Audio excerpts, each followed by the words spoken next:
Oh, fuck. Alright, you bastards. Excuse me. This is Some-Belgian-prepper, and today I'm gonna talk about the survival uses of peppers. In this case, I'm going to talk about more about why you should have um, one of those powdered peppers. This is Carolina Reaper peppers that is powdered, and I just eat. I just put it in my food and I ate it, and it's freaking hot. I think it's one of the most hottest peppers in the world, and I love it. But at the same time, I, ooh, yeah, it's a little bit of the kick of the pain. But I'm gonna talk about the survival uses. Why you should have a little storage of these powdered peppers in your survival pantry. Well, first of all, the first, excuse me, the bag when I closed it, some powder flew around and I got a little bit on my airways. So excuse me if you hear me coughing all the time. All right. First of all, uh, for the taste, yeah, of course. Whenever you're in a survival situation and you have to cook food, sometimes the food will be because you will use from your pantry or some lower quality food sources. You will have some bland food, and that could be a little bit annoying, and it could lead to food fatigue. Excuse me. When you eat a long time of the same food that might be bland, and yeah, some a little bit spice could keep up the morale, and it has some other benefits. The second thing I would say is you can turn it into improvised pepper spray. I always have pepper spray in my EDC, and one of the ingredients that I made it is, of course, these powdered peppers. And yeah, it's very effective when you. I just got a whiff of this powder that flew a little bit around, and I. You can hear it. My throat is a little bit off the shorts right now, but imagine if it gets into your eyes, because even when I touch the food and I rub it my skin, then even the skin will burn. So imagine when it gets fully into your eyes mixed with alcohol or some other gel that you will mix this with this pepper. So an improvised pepper spray is an improvised weapon that you can use with this.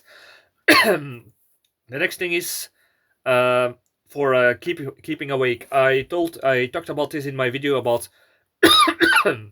how to stay awake for longer, and one of the tips was you take some Tabasco, or you can mix some water with a pili with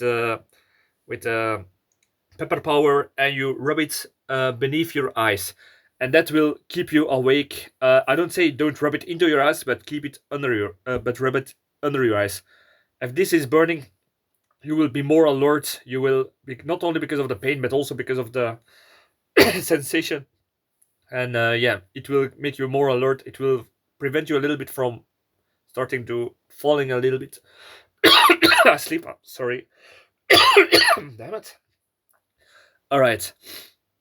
The next thing is you can preserve it with for a long time. So if you keep it in a good package that you can seal off, these kind of peppers you can store them for a long time. And even if you grow your own peppers, these are easy to grow in your garden if you have a greenhouse, and they're easy to preserve for a very long time. So both in the powdered as in the fully peppers, you can store them for a long time.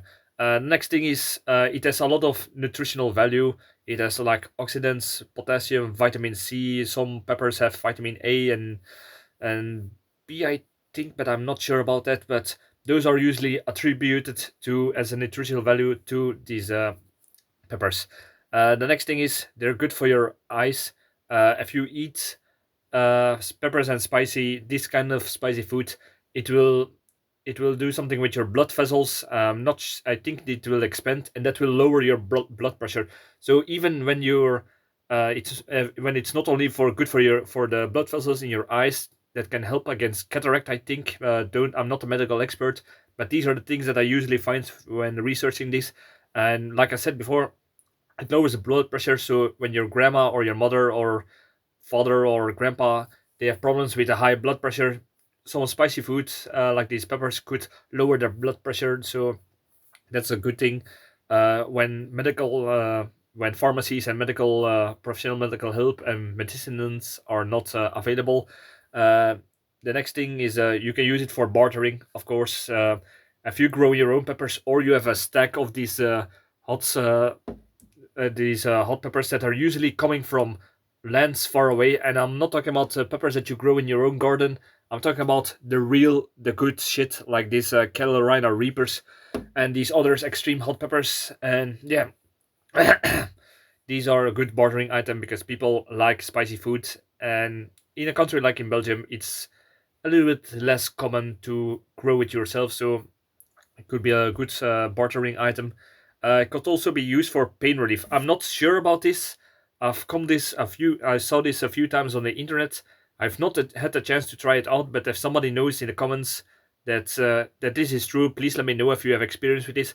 The thing is, they say that you have to mix it with water and till a paste and rub it on a wound that it will start to clot the blood.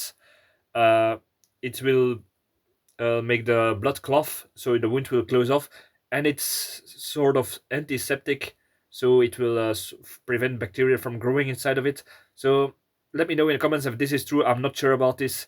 Um, but the same thing they say is it's also good for pain relief. It's like tiger balsam. I think it's called tiger balsam, or like when you're spraining your ankle or something, the gel that you rub on that is giving a warm feeling.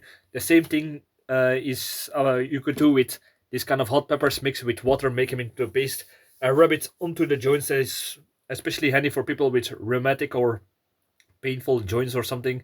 So yeah, that's also a good shit hit the fan medicinal situation that you can do this.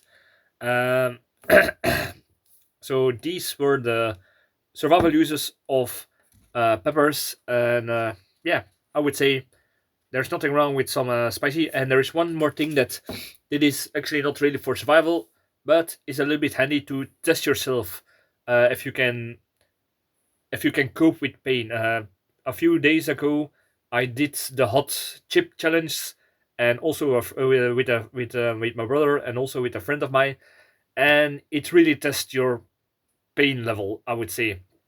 And yeah, it's a little bit of a perhaps like one of those torture trainings, but it's it makes you it will make you know yourself on how hard you can deal with pain. And yeah, it's not really for survival, but it's a good test for how to cope with harder situations and with pain. So perhaps it's a little bit survival uses in that, but anywho, that I'm just rambling with my mind.